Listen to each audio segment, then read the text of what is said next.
Halo Sobat WK, bertemu lagi dengan saya Joanita dalam program Sapa Dokter. Hari ini saya kedatangan tamu dokter cantik tentunya dari Rumah Sakit Sinkarolo Serpong Sumarekon. Gitu ya dokter ya. Kita menyapa dulu ya dengan Dokter Putri Rosari SPKJ atau dokter spesialis kedokteran jiwa. Halo dokter, apa kabar? Ya, halo Mbak Joanita. Ya, gimana dok kabarnya? Baik. Kita mau ngobrol tentang ini temanya adalah burnout versus depresi di tempat kerja, gitu ya dok. Yang dimana biasanya stres di tempat kerja itu hampir semua orang yang bekerja pernah mengalami, gitu ya dok ya. Betul. Nah, kadang-kadang kan suka bingung ya, banyak istilah-istilah di kedokteran ya dok, gitu ya dok ya. Jadi adalah depresi atau cuma stres biasa atau burnout, bedanya tuh apa sih dok? Iya Mbak Joanita, jadi kalau misalnya kita ngomongin burnout ya, burnout itu sebenarnya bukan sebuah kondisi sakit ya, tapi ini adalah faktor dari tempat kerja yang bikin orang sering ke rumah sakit sebenarnya. Jadi tempat kerja toksik gitu ya dok? Jadi karena mungkin kalau kita hitung-hitung, misalnya nih kalau kita hitung-hitung ya kan kita di tempat kerja itu kira-kira mungkin 9 jam, nah itu udah banyak ya porsi kita beraktivitas. Iya, hampir seharian ya dok ya. Iya, jadinya sangat wajar kalau misalkan muncul berbagai perasaan tuh, misalnya lebih mudah cemas atau sedih atau kesal seperti itu. Karena tuh kayak misalnya kayak gitu tuh tergantung dari moodnya seseorang gitu nggak sih dok? Katanya kan suka berpengaruh, kayak misalnya mungkin ya kita lihat temen kerja kita kok tiba-tiba dia kemarin nggak apa-apa, tiba-tiba hari ini murung, terus kalau lu kenapa? Mood gue lagi nggak bagus, gitu jawabnya gitu loh. Itu termasuk burnout atau kenapa tuh dok? Apa depresi dia? Atau emang iseng aja? Ya, itu pertanyaannya bagus ya, karena kan kita tuh nggak terlalu mengenal istilah-istilah tentang kesehatan jiwa, jadi penting buat kita kenal ya, kenalan kan tak kenal maka tak sayang gitu ya. Kenal dulu baru sayang gitu ya. Jadi kalau misalkan stres, misalnya mood yang nggak enak, buat jangka waktu yang pendek, itu bisa termasuk dalam burnout ya, kelelahan di tempat kerja. Nah, tapi kelelahannya rada beda nih Mbak. Kelelahannya itu ada ciri khususnya gitu ya untuk burnout. Kelelahannya itu bisa bikin kita jadi nggak terhubung sama kerjaan kita. Jadi kayaknya tuh kayak negative thinking gitu ya? Terus. Misalnya atasan atau temen ngomong apa, misalnya tadi temen lagi ngamut, kita jadi mikir ini kayaknya salah deh. Kayak kita benar. Karena kan kita suka ngelihat kemarin baik-baik aja gitu kan, kemarin ketemu baik-baik aja, kok sekarang dia diem, tiba-tiba diem atau tiba-tiba jadi murung, itu termasuk burnout terberat. Ya, dan salah satu gejalanya itu adalah badan kita bisa kelelahan, padahal mungkin udah tidurnya cukup. Kemudian mungkin nggak ada masalah di nafsu makan atau di tidur, tapi di tempat kerja rasanya lelah. Itu bisa salah satu gejalanya burnout ya di pekerjaan. Dan mempengaruhi performanya nih Mbak. Pasti ya dok ya. Jadi misalnya lebih sering nggak masuk, atau misalnya lebih gampang sakit fisik juga, seperti itu. Atau nggak konsen pada saat kerja gitu kali ya. Iya, setuju. Nah, kadang-kadang kan kalau perempuan ya dok, wanita itu kan punya siklus menstruasi. Itu kan pengaruh kalau misalnya dia mendekati masa menstruasi dia. Nah, itu termasuk burnout juga nggak sih kalau misalnya dia lagi mood swing gitu? Oh, yang kalau menjelang masa menstruasi ya, itu tidak termasuk burnout, tapi itu bisa kalau misalnya nih tiap bulan nggak termanage atau nggak terkelola dengan baik, bisa jadi faktornya ya. Jadi terpikir bahwa ini kerjaanku bakal susah nih di waktu aku periode tersebut misalnya gitu. Jadi kita perlu ngelihat akarnya tuh apa sih di tempat kerja, atau misalnya di situasi seseorang itu yang membuat dia jadi nggak terlalu bisa perform gitu. Atau mungkin dia misalnya tekanan dari seseorang yang dia nggak bisa ucapin gitu kali ya dok ya? Bisa, itu salah satu faktornya, karena setiap hari akan ketemu orang itu ya misalnya. Betul. Kayak ketemu misalnya atasannya dia yang toksik atau gimana gitu ya dok, ya bisa jadi ya. Nah, kadang-kadang kan kita suka nggak sadar ya dok, itu sebenarnya itu burnout. Padahal anak-anak sekarang Gen Z itu banyak yang sering gampang banget bilangnya gue depresi. Iya, betul. Kalau depresi itu apa bedanya dengan burnout? Ya benar, ini fenomena yang muncul ya di. Karena kan sering banget ya dok, tiba-tiba nggak tahu kenapa anak-anak sekarang tuh paling seneng bilang gue depresi. Gitu. Ya kalau misalkan depresi yang merupakan sebuah gangguan medis ya, nah, misalnya dalam kedokteran jiwa tuh perlu penanganan, itu biasanya gangguan moodnya bisa bertahan lebih dari 2 minggu. Nah ini juga sepanjang hari. Jadi selama 2 minggu dan sepanjang hari. Ya, tapi yang paling biasanya kelihatan itu, misalnya dia makin ada masalah di bagaimana dia berelasi sama teman, sama keluarga, sama pekerjaan. Itu yang biasanya paling bedain. Contohnya kayak, karena tadi ya kan Mbak bilang nggak bisa konsen nih, jadi nggak bisa nyelesain tugas. Terus misalnya nggak bisa tidur, jadi nggak seger sehariannya. Baik dok, kalau kadang-kadang kita suka nggak bisa ngebedain ya, ini sebenarnya saya masih burnout biasa atau sudah menuju ke depresi. Kayak tadi kan dokter bilang kan 2 minggu. Padahal kalau burnout juga kayaknya kan juga ciri-cirinya ada ya tadi yang dokter sebutin di depresi. Gimana caranya kita sadar bahwa kita dalam kondisi nggak lain masih burnout gitu. Dan ini yang pertama pertanyaannya. Kemudian selanjutnya burnout dan depresi, manakah yang lebih bahaya gitu dok buat seseorang? Oke. Nah ini kalau misalnya burnout karena ini terkait aspek pekerjaan, kebanyakan orang-orang yang nggak lagi dalam masa pekerjaan ya, misalnya lagi liburan atau lagi weekend, itu gejalanya bisa berkurang karena dia sudah melakukan hal yang nggak berhubungan sama pekerjaan.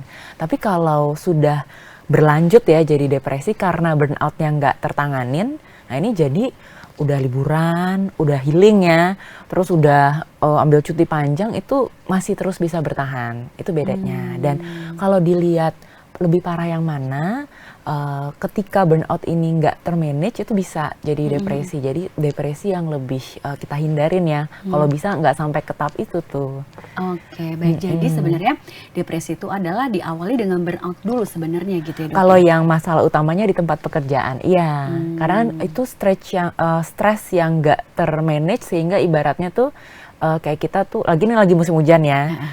Jadi kita punya payung tapi hujannya badai terus, tapi kita nggak upgrade payungnya kita. Kita perlu pakai jas hujan, perlu gedein payung, perlu berteduh. Nah jadi badan kita sakit, otak kita jadi sakit juga.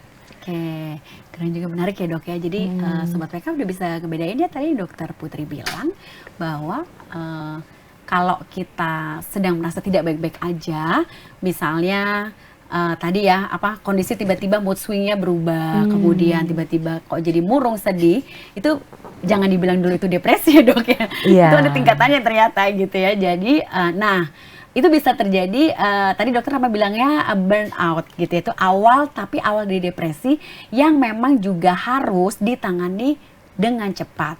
Nah, jika kita sudah merasakan hal-hal seperti yang tadi dokter bilang, sebaiknya mesti apa dok? Nah, saran dari dokter. Iya, pertama-tama ya, yang paling simpel nih Mbak. Jadi kita lihat dulu kebutuhan basic kita terpenuhi nggak sih? Karena kadang-kadang nih banyak yang ketika burnout makan minum jadi kurang. Jadi karena misalnya nih kerjanya panjang, minum kurang. Nah itu kalau diulang selama bulanan atau tahunan, badan tuh jadi drop. Yang kedua adalah cukup bergerak apa enggak. Aktivitas fisik itu penting banget buat kesehatan mental kita. Jadi nanti biasanya saya tanya gitu, ini udah cukup bergerak, oh ini banyak duduk kerjanya, terus udah banyak duduk, terus mungkin makannya nggak teratur, banyaknya cemilan misalnya gitu ya, bukan yang gizi seimbang contohnya. Terus yang ketiga itu kualitas tidurnya gimana? Kadang-kadang kita perlu lihat ya Mbak ya, tidurnya sih cukup, misalnya 6 jam atau 7 jam ya, 6-8 lah, tapi kebangun-bangun, nah itu sebenarnya nggak berkualitas, gitu ya, dok, ya? nggak nyenyak. Itu juga pertanda bahwa membutuhkan bantuan karena ada yang berubah dalam siklus tidurnya. Terus yang berikutnya ya, ada penyakit fisik lain nggak? Contohnya nih punya migrain, contohnya punya sakit lambung. Kalau itu nggak tertanganin, akan pengaruh juga ke burnout sama gejala depresinya bisa lebih berat. Karena stres dengan apa yang dirasakan dirinya dia sendiri gitu kan ya dok ya? Lagi ada sakit yang lain, itu perlu diobatin. Nah sehingga ketika itu ada yang perlu diperbaikin, nah itulah perlu ke dokter dulu. Nah ketika itunya udah oke, tapi gejalanya masih ada, nah itu perlu ketemu sama psikiater atau psikolog. Nah, kalau misalnya Sobat PK mengalami hal-hal yang tadi sudah Dokter Putri sebutkan, boleh loh silakan berkunjung langsung ke Rumah Sakit Carolus Sumarekon Serpong. Ketemu dengan Dokter Putri langsung ya dok. Bisa ngobrol, bisa curhat, bisa konsultasi. Dokter praktek tiap hari apa dok? Ya, saya prakteknya itu hari Senin, Selasa, Kamis. Senin, Selasa, Kamis. Oke, ya. 3 hari ya dok ya? Ya, baik. Jadi nanti bisa ketemu langsung dan bisa ngobrol apapun gitu ya dok ya. Dokter pasti dengan senang hati dan membuka dua telinganya untuk dengerin kita semuanya. Iya. Baik dok, gini dok, ada pengalaman nih dok. Teman saya tiba-tiba tuh curhat gitu ya. Dia bilang gini, saya nggak tahu apakah ini maksud dia tuh menurut dia jadi bangga. Gue tidur aja tuh mikir gitu loh. Jadi tidurnya tuh mungkin tidak nyenyak. Itu termasuk gejala burnout ya sih dok? Jadi kondisi dia tidur malam ya, itu tidur aja sambil mikir. Dia bilang itu. Sebetulnya apa yang lo pikirin kalau tidur mimpi? Enggak, dia bilang gitu. Ya gue tidur mikir, besok kerjaan gue tuh ini. Itu dia sadar dok kalau dia tuh mikir gitu loh dok. Menurut dokter itu gimana? Ini ya biasanya kita perlu tanya lebih lanjut ya. Tapi mungkin adalah salah satu gejala burnout ya. Tapi bisa juga nih Mbak, itu bagian dari culture ya, kayak budaya di kita. Misalnya kayak kalau misalnya kamu kerja keras itu tanda kutip lebih keren gitu ya, misalnya lembur lebih keren. Kadang-kadang ada persepsi gitu. Atau yang bisa kontribusi lagi ke pekerjaan ya, kalau terkait sama culture atau budaya tuh kayak misalnya kita iyain orang, kita patuh, tapi sebenarnya itu bisa mempengaruhi kesehatan kita. Misalnya diminta lembur nih, kita iyain padahal kitanya lagi butuh istirahat. Jadi bisa aja tuh yang tadi teman Mbak rasain ya. Tapi memang dokter pernah nggak sih punya pengalaman dengan seperti kondisi teman saya ini? Iya, banyak. Gitu ya, dok, ya? Dan mengkhawatirkan karena kalau misalnya sekali dua kali itu kan belum kerasa, tapi ketika itu udah jadi kebiasaan, nanti efeknya ke sebadan tuh. Meningkatkan resiko. Efek paling buruknya apa dok? Kalau kayak begitu? Kalau ini, kalau yang di kesehatan mentalnya ya, itu bisa ada gangguan cemas, gangguan depresi, bahkan menurunkan produktivitas ya, nggak bisa mikir. Tapi kalau buat fisik juga nggak kalah serius nih, karena ningkatin resiko kencing manis, darah tinggi, peningkatan kolesterol, serangan jantung, hingga stroke. Karena kualitas tidur yang secara kronik, secara panjang itu ngalamin perubahan. Jadi efeknya tuh bukan cuma dirasain di yang tidak kelihatan, tapi juga ke fisik juga gitu ya dok? Ya, karena tubuh kita dalam kondisi stres yang nggak ditanganin. Gitu ya?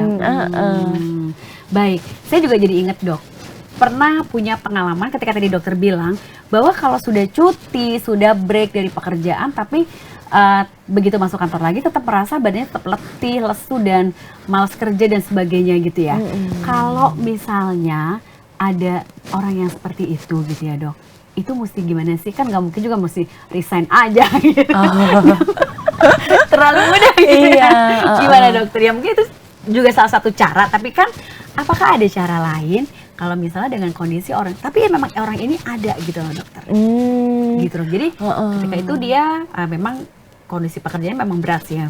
Berat, kemudian ya udah akhirnya dia break, dia merasa performanya sudah menurun, kemudian dia break, dia cuti, dia pergi keluar sampai 2 minggu, begitu balik, tapi dia merasa gue nggak fit, tetap nggak fit gitu.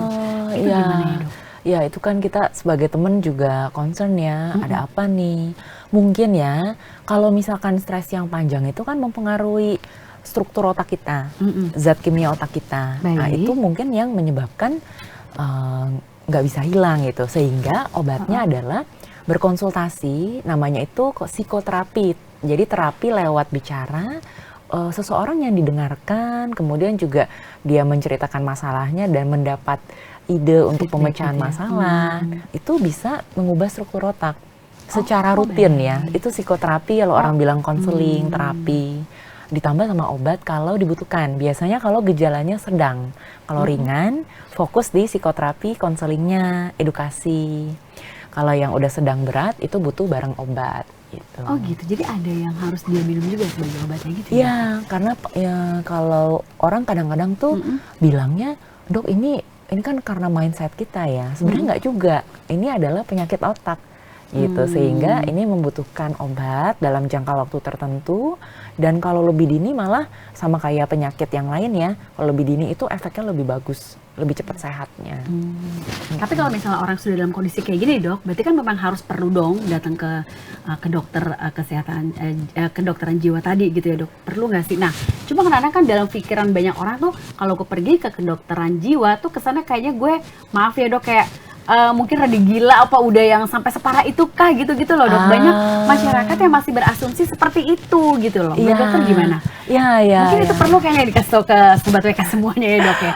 Bahwa nggak salah kok kalau pergi ke ke kedokteran jiwa gitu loh ya kan dok ya. Iya betul. Itu salah satu tantangan ya untuk kesehatan jiwa di Indonesia.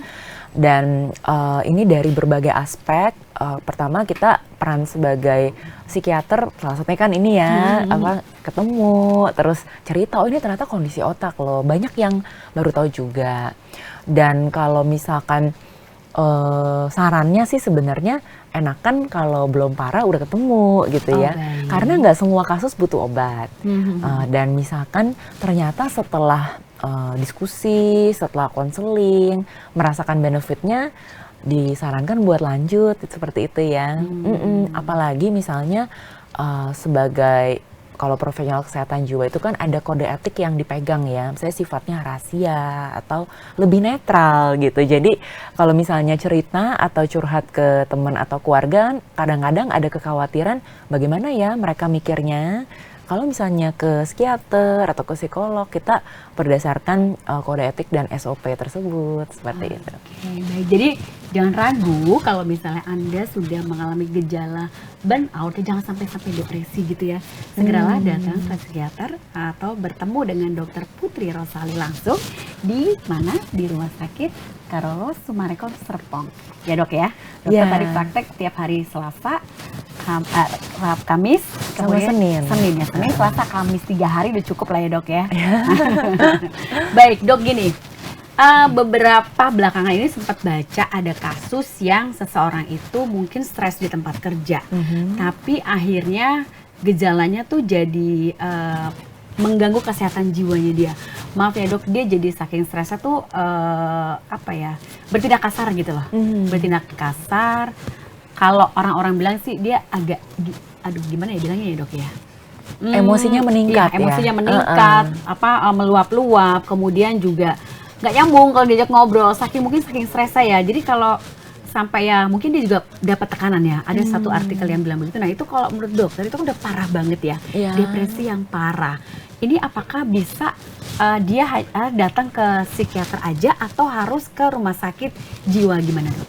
Oh iya, itu saya kebetulan belum baca artikelnya, tapi mendapatkan gambaran ya bahwa orang tersebut berjuang banget karena kan itu otaknya sedang dalam kondisi stres ya, dan salah satu yang kena biasanya adalah bagian untuk pengelolaan emosi gitu ya.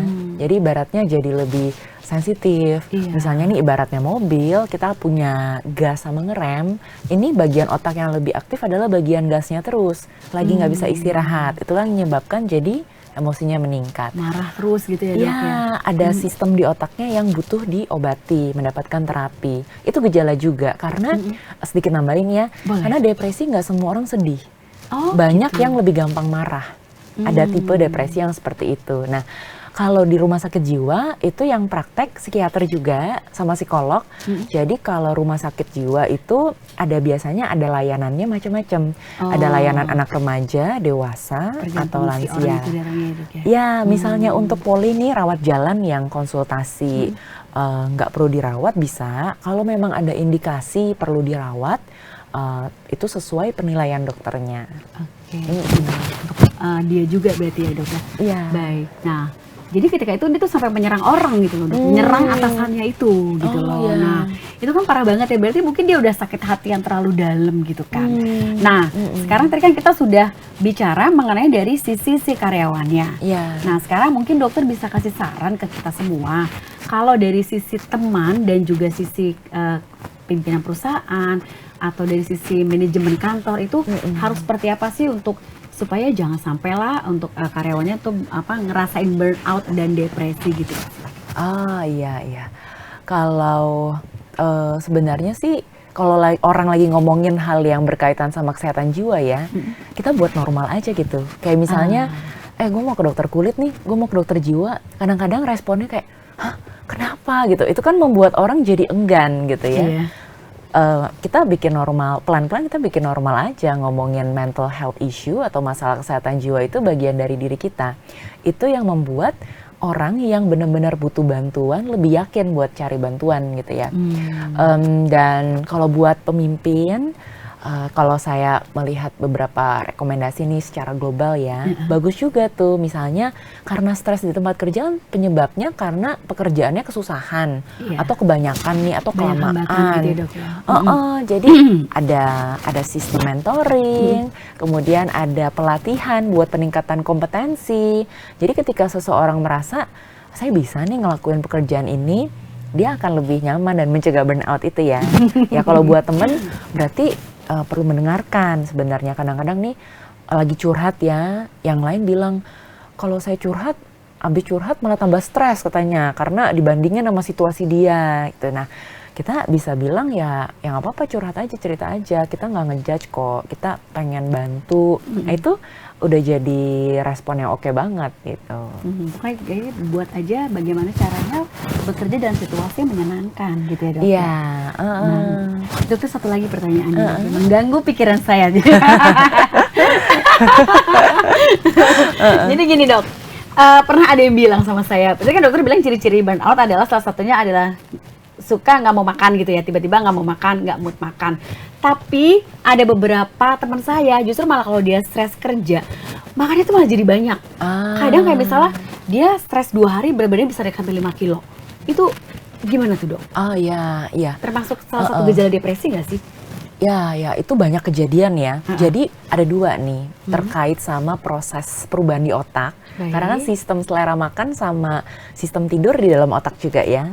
Ada 2, terlalu banyak atau terlalu sedikit. Jadi iya, ketika overeating, makan terlalu banyak misalnya dalam waktu tertentu, ketika belum bisa ngelewatin perasaan sulitnya itu jadi makan, menjadi penaikan berat badan gitu. Atau cenderung mencari makanan yang memberikan kepuasan jangka pendek tapi mungkin nggak sehat misalnya gitu ya. Iya, jadi itu termasuk gejala juga. Ya, Dok, kalau ya? terlalu sedikit atau terlalu banyak. Kalau tidur kebanyakan itu juga bisa gejala juga. Jadi ketika kita menyadari, oh badanku berubah ya, ada sesuatu yang berubah dalam keseharian, itu jadi tanda-tanda perlu cari bantuan gitu ya. Kayak nangis terus itu juga pasti dong ya, Dok ya? Ya.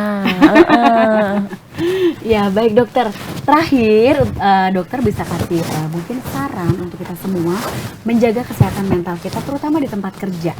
Kita mesti kayak gimana sih? Silakan, dokter. Teman-teman, untuk menjaga kesehatan mental di tempat kerja, kadang kita perlu berpikir bahwa tujuannya adalah cukup baik, bukan sempurna. Ya, semangat semua untuk orang-orang yang sedang bekerja. Baik, dokter, terima kasih untuk semua obrolan kita hari ini. Itu bermanfaat banget, terutama untuk para pekerja, untuk Gensi yang tadi dikit-dikit bilang depresi gue gitu ya, Dok. Ini ternyata itu bukan depresi tapi baru gejala, nah, tapi kan tetap harus diperhatikan. Nah, tadi dokter Putri sudah pesan bahwa kalau kita sudah menemukan atau merasakan tanda-tanda bahwa kita tuh cemas, berlebihan, takut atau tiba-tiba murung, mood swing yang nggak jelas atau pola makan yang berubah gitu ya, segera datang aja langsung ke psikiater atau kedokteran jiwa, bisa juga di Rumah Sakit Sumarekon Serpong di Gading Serpong ya. Nanti bisa ketemu dengan Dokter Putri Rosali untuk ngobrol-ngobrol, curhat atau mau cerita-cerita boleh ya, Dok ya? Gitu ya. Tadi harinya udah Senin, Selasa dan Kamis gitu ya. Baik, Sobat WK, terima kasih sudah menyimak kami berdua di sini. Kita ketemu lagi di minggu depan dengan tema yang berbeda. Saya dengan Joanita Ari pamit undur diri dan sampai jumpa.